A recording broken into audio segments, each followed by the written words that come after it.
இதுல என்ன சான்ஸ் இருக்குது? வாட்டரும் எத்தனாலும். எத்தனாலுங்கிற ஆல்கஹால், சரியா?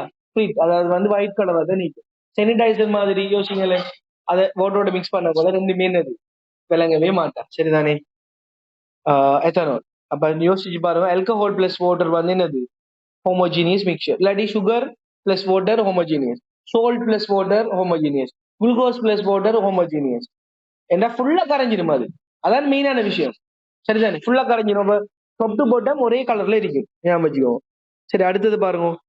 டிஸ்பிளேஸ்மெண்ட் டைம் கிராஃப் என்னது? related to the motion of the object in the shown below, consider the following statement regarding it. சரி, கவனிங்க. இதுல என்ன சொல்றாங்க?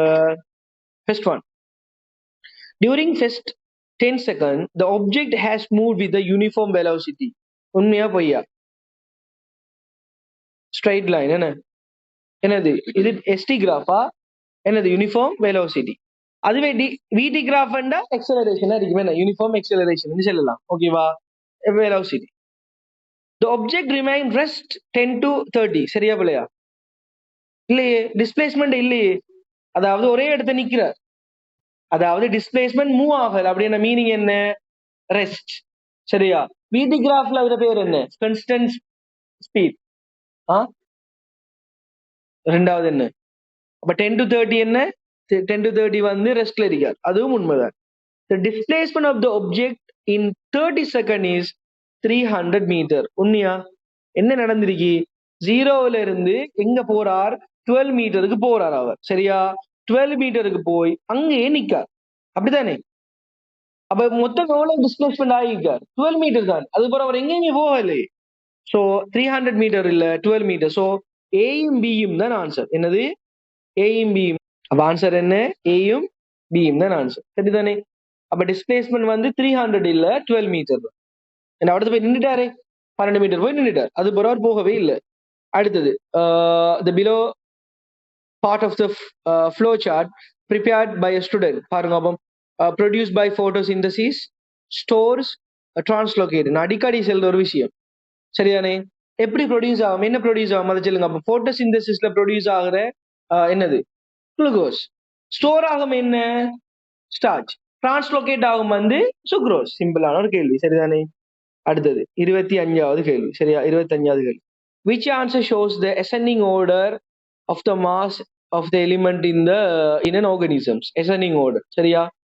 சரியா? இது என்னது? கிரேட் 11 கிரேட் 10 ஃபர்ஸ்ட் யூனிட் என்ன? யாரு கூட இருக்கான்னு கேட்காங்க என்ன? Grade 10 first unit. கவனிங்க, நம்மள வந்து பாருங்க, percentage of the 4 common elements in the human body. First page என்ன? கிரேட் 10 ஃபர்ஸ்ட் பேஜ் எடுத்தோம்னு சொன்னா, சரியா? ஆக முதலாவது நாம் படிச்ச விஷயம் இதுல சொல்லுங்க பாப்போம். ஆக கூட என்ன இருக்குது? ஆக்சிஜன் என்ன? ஆக்சிஜன் 65% இருக்குது.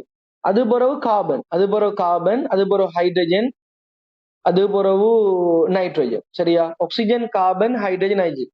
OCHN, OCHN. அப்ப ஆக்சிஜன், கார்பன், ஹைட்ரஜன். நாலாவது ஆன்சர். கிளியரா? நாலாவது ஆன்சர். அது எசெண்டிங் ஆர்டர் தானே. ஆக கூட ஆக்சிஜன் தான், சரியா? அடுத்தது, given below the information regarding the 4 players PQRS running event, which player has the highest moment? சரியா? மொமெண்ட் என்று சொல்றது என்ன மீனிங்? Velocity into moment. என்ன மொமெண்ட்? மொமெண்டம் kg ms -1 படிச்சிருக்கோம். என்னது? Momentum equals mass into velocity. அப்ப ரெண்டையும் நீங்க மல்டிப்ளை பண்ண போறீங்க. அப்ப மாஸ் இன்டு வெலோசிட்டி என்றா யோசிச்சு பாருங்க. இங்க முதலாவதுக்கு என்ன வரும்? 4m. முதலாவது என்ன வரும்? 4m. ரெண்டாவதுக்கு 9m. ரெண்டாவது ஆன்சர் என்ன வரும்? 9m. சரியா? முதலாவது ஆன்சர் 4m, ரெண்டாவது ஆன்சர் 9m, மூணாவது ஆன்சர் 4 into 2 8m, நாலாவது ஆன்சர் 9 into 2 18m. அப்ப இது ஆன்சர் நாலாவது என்ன? அதாவது மாசும் கூட வெலோசிட்டியும் கூட, அப்ப ரெண்டும் மல்டிப்ளை ஆக போகுது. So the answer is fourth one. S தான் கூட, எஸ்க்கு தான் கூட. கிளியரா? அப்ப இதுக்கு என்ன நாலேஜ் வேணும்? Momentum equal momentum mass into velocity, kilogram metre -1 வரும். நாலாவது யூனிட்ல இருக்கு, கிரேட் 10 நாலாவது யூனிட். இந்த லைட்டை சொல்லுங்க பாப்போம் இன்னைக்கு. இதுவும் சிம்பிளான ஒரு கேள்வியே. என்ன சொல்லாங்க? எல்லாமே 4 ஓம்னு சொல்லாங்க, சரியா? எல்லாமே வந்து 4 ஒரு 30 கொஸ்டின் வரைக்கும் பார்ப்போம் இன்றைக்கு. எல்லாமே ஒரு 4 ஓமன் சொல்லாங்க பாருங்க. முதலாவது இது என்ன வரும்? ரெசிஸ்டர் என்ன வரும்? 4 + 4 8. முதலாவது ரெசிஸ்டர் என்ன? 8. இது 4 divided by 2 என்ன? மேலையும் 4 கீழையும் 4. அப்ப 1/4 1/4 2/4 2/4 திருப்பி நான் 4/2 அப்ப என்ன 2 ஓம். என்ன சொல்ல? 1/4 plus 1/4 அப்ப எவ்வளவு? 2/4. 2/4 மாத்தினா 4/2 அப்ப எவ்வளவு? 2. சரிதானே? இதை பாருங்க. இதுக்கு ஆல்ரெடி நமக்கு 2 என்று தெரியும். என்ன? 1/4 1/2. இது எத்தனை? 4. 2 + 4 6. விளங்கிட்டா? அப்ப எதுல ரெசிஸ்டன்ஸ் கூட? எதுல ரெசிஸ்டன்ஸ் கூட? ஏல. எதுல ரெசிஸ்டன்ஸ் ஆக குறைய? பில. இப்ப கேள்வி கேட்காங்க ஹையஸ்ட் பிரைட்னஸ். பிரைட்னஸ் கூட என்றா ரெசிஸ்டன்ஸ் கூட ஆகுமா குறையுமா? லோ. அப்ப யாருக்கு பிரைட்னஸ் கூட? பிக்கு. குறைய யாருக்கு ரெசிஸ்டன்ஸ்? சாரி, பிரைட்னஸ் குறைய ஏக்கு. ஏனெண்டா அதுக்கு ரெசிஸ்டன்ஸ் கூட. ஞாபகம் வச்சுக்கோங்க.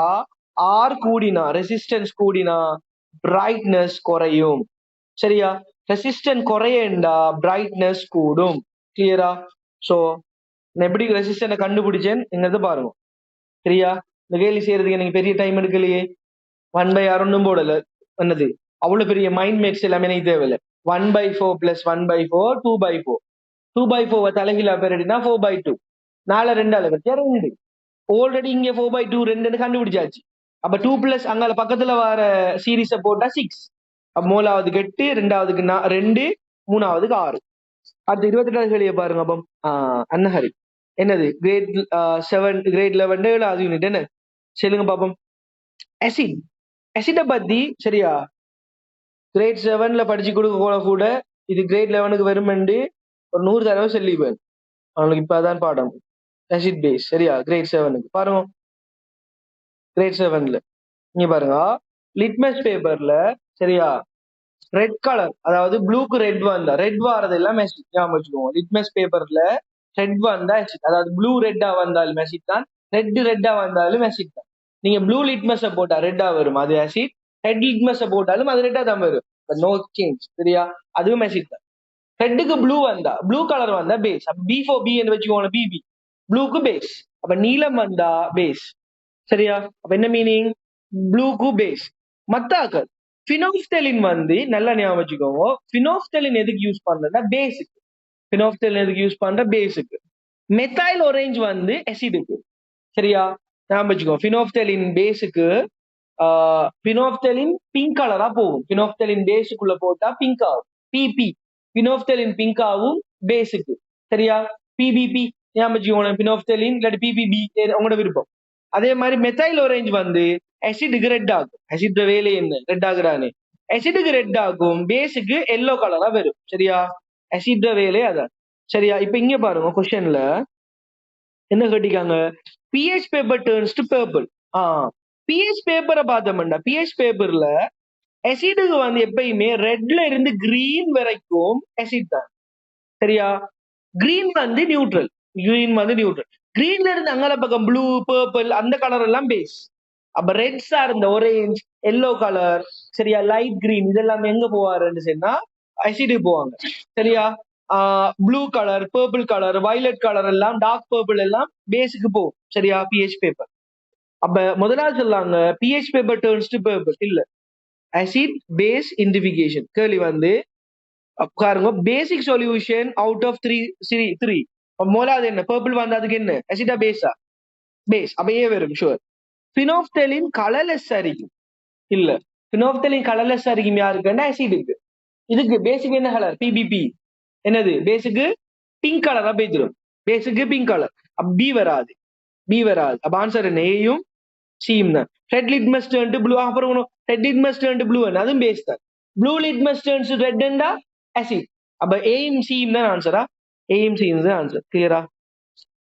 இதுவும் அதே கேஸ் தானா? இதுவும் அதே மாதிரி ஒரு கேள்விதான். பாருங்க, நான் ஏபிசியை மட்டும் பார்க்கிறேன். இது பினோப்தலினை போட போல. பாருங்க, pink colour near C copper metal. Pink colour near copper metal. Blue colour near Fe. அதே மாதிரி no colour change in Mg. No colour change in Mg. நல்லா பாத்துக்கோங்க.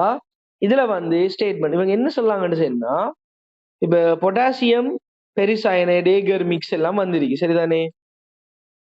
ரைட், இதுக்கு ஒரு சிம்பிள் நாலேஜ் இது என்னன்னு சொன்னா, இந்த Fe வந்து ரஸ்ட் ஆகாம சரியா, அயன் வந்து ரஸ்ட் ஆகாம இந்த Mg வந்து ப்ரொடெக்ட் பண்ணும் சரியா. இந்த அயன் வந்து ரஸ்ட் ஆகாம Mg ப்ரொடெக்ட் பண்ணும். இந்த அயன் ரஸ்ட் ஆகிட்டு மீனிங் என்னன்னு சொன்னா, அந்த இடத்துல சரிதானே, அந்த இடத்துல வந்து ஒரு Fe2+ வந்து வந்துடும். Fe2+ இது வந்து ஒரு பேசிக், இது வந்து ஒரு பேசிக் என்ன, நம்ம ஃபினோப்தலினுக்கு என்ன கலர் வரப்போது, பிங்க் கலர் வரப்போகுது. இப்ப பார்த்த விஷயம் என்ன, PbP. அப்ப pink colour near copper metal அப்படின்னு என்ன மீனிங்டா, கொப்பருக்கு பக்கத்துல பிங்க் கலரா வந்துடும். அதுக்கான ரீசன் என்னண்டா, அயன் வந்து ரஸ்ட் ஆகிட்டுன்னு அர்த்தம் சரிதானே. ஏனெண்டா அயனையும் கொப்பரையும் வச்சா கொப்பர் கடும் ரியாக்டிவிட்டி குறைஞ்சது. அப்ப யாரு போய் அடி வாங்குவா, Fe தான். ஆனா Mgயும் Feயும் இருந்தா யாருக்கு பவர் கூட, Mg. அப்ப அடி வாங்க போற இல்லாம யாரு, Mg தான். அப்ப Fe காப்பாத்துமே இல்லையா, அதான் விஷயம். அப்ப pink colour near copper metal சரி சரியா. அதே மாதிரி blue colour near Fe both இல்ல, முதலாவதுல மட்டும் தான் ப்ளூ கலர் வரும் சரி, வரும் சாரி இல்ல ப்ளூ கலர்ல ரெண்டாவதுல பிங்க் கலர் வந்துருமே. அப்ப ப்ளூ கலர் ரெண்டு செட்டப்லயும் வந்து இல்ல, அது ராங், பி ராங் என்றா no colour change in near Mg. ஓ அது உண்மை, Mg வந்து காப்பாத்திட்டு, சோ வந்து ஏசி, அதுக்கும் ஏசி தான் ஆன்சரா. 29 அதுக்கும் ஏசி தான் ஆன்சர். 30வது சொல்லுங்க பாப்போம். என்னது, சேம் லெவல்ல வந்து பிரஷர் ஈக்குவல் சரியா, சேம் லெவல்ல வந்து பிரஷர் ஈக்குவல் சரிதானே. அப்ப இந்த சிங்கிற இடத்துல வர பிரஷர் என்ன ஆயிக்கும்னு சொன்னா, அதாவது வந்து வையும் வைங்கிற இடம் பாருங்க, வைங்கிற இடத்துல ஒரு பிரஷர் இருக்கும் தானே, அந்த வைங்கிற இடத்துல வர பிரஷரும் அந்த லிக்யூட் கொலம்ல வர அந்த எச்சும், அதாவது வையும் பிளஸ் லிக்யூட் கொலம் எச் இருக்குதானே, அதுவும் சேர்ந்து கொடுக்குற பிரஷர் தான் அந்த இடத்துல இருக்கிற பிரஷர், இடத்துல சி கொடுக்குற பிரஷர். அப்ப y பிளஸ் லிக்யூட் கொலம் என்று ஏதாவது ஒன்று இருக்கா ஆன்சர்ல, இல்ல. y பிளஸ் லிக்யூட் கொலம் இல்லையா ஆன்சர். ஆனா yக்கு ஈக்குவலா அங்கால பக்கம் ஒருத்தர் இருக்கார், அவர் யாரு, Z. பாருங்க அந்த Z கிளியர்லி ஆகும் அதுல. ஏனெண்டா y and z are in the same level. அப்ப உண்மையா இதுல ஆன்சர் வந்து y பிளஸ் h தான். ஆனா பாருங்க இதுக்கு ஆன்சர் வந்து y பிளஸ் h அளவாரு. அப்படி ஒரு ஆன்சர் இதுல இல்லவே இல்லை. அப்ப என்ன விஷயம், yக்கு பதிலா z நம்ம யூஸ் பண்ணலாம். ஏன்னா ரெண்டுல பிரஷர் ஒன்று தானே, y is equal to z ஞாபகம் வச்சுக்கோங்க. So z plus h. அப்ப என்ன ஆன்சர், z பிளஸ் h எங்க இருக்கு, 30வதுல 4வது பாருங்க, equal to the pressure at z plus இல்லடா இல்ல இல்ல இல்ல பாருங்க. இவங்க வந்து சாரி சீல கேட்காங்க, என்ன மேல மேல சீல கேட்காங்கன்ற அர்த்தம் என்னண்டா, அந்த இடத்துல என்ன இருக்குமென்னு சொன்னா, இந்த லிக்யூட் கொலம்ட பிரஷர் வந்து மேல மேல என்ன மேல சாரியா வைங்கிற பாயிண்ட்ல தான் ரெண்டும் சேர்ந்து வரும். மேல இருக்கிற பாயிண்ட் எங்க வருமெண்டா, இந்த பிரஷருக்கும் அந்த பிரஷருக்கும் இடையில உள்ள டிஃபரெண்டா இருக்கு. So equal to the pressure at Z minus pressure exerted by column H. 4வது ஆன்சரா ஞாபகம் வச்சுக்கோங்க சரியா. அப்ப மேல அப்ப கேள்வி கேட்காங்க வந்து பிரஷர் இந்த ஸ்ட்ரிங் சி, சில கொடுக்குற இது எவ்வளவு கொடுக்காங்கன்னு கேட்காங்க சரியா, சி சரியா. அப்ப ஞாபகம் வச்சுக்கோங்க Z மைனஸ் H சரிதானே. நான் அடுத்த இதுல 7 மணி இன்னொரு தடவை எலபரேட் பண்ணி பாக்குறோம் சரி, அடுத்த கிளாஸ்ல 30 கொஸ்டின் வரைக்கும் பாத்தீங்க. ஓகே.